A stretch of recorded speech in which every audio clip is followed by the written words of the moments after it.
في الكورة، علاقة اللاعب بالجمهور ممكن تكون أقوى دعم، وساعات تانية أعنف صدام. تعالوا نشوف إزاي الشغف بيقلب لهجوم. طيب، إيه اللي بيحصل لما حماس الماتشات ده بيزيد عن حده وبيتحول لعنف وخطر حقيقي؟ زي ركلة الكونغ فو الشهيرة من لاعب أسطوري لمشجع، دي لحظة غيرت شكل الملاعب للأبد.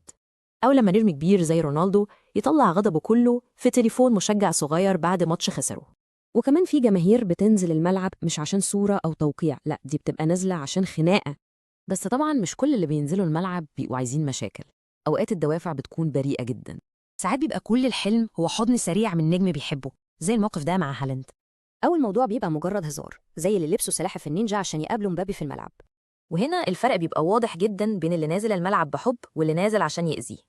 والخط ده بيتمشي تماماً لما الموضوع بيقلب باعتداء جسدي مباشر على اللاعبين في الملعب.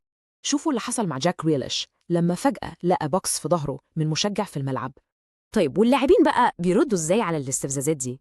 الردود ساعات بتبقى أصدم من الفعل نفسه. أشهر رد فعل في التاريخ أكيد هو ركلة الكونغ فو من كانتونا لمشجع كان بيشتمه. حتى رونالدو في لحظة إحباط كسر موبايل مشجع صغير كان كل همه ياخد صورة معاه. وشوفوا هنا الموضوع كبر إزاي، إزازة اترمت، بايت رد، والجمهور كله نزل الملعب. وللأسف الصدمات دي ساعات بتوصل لمناطق أخطر وأبشع، بتكشف عن الوجه القبيح للكورة. زي الموزة اللي اترمت على داني ألفيش في تصرف عنصري واضح ومقزز لأبعد الحدود.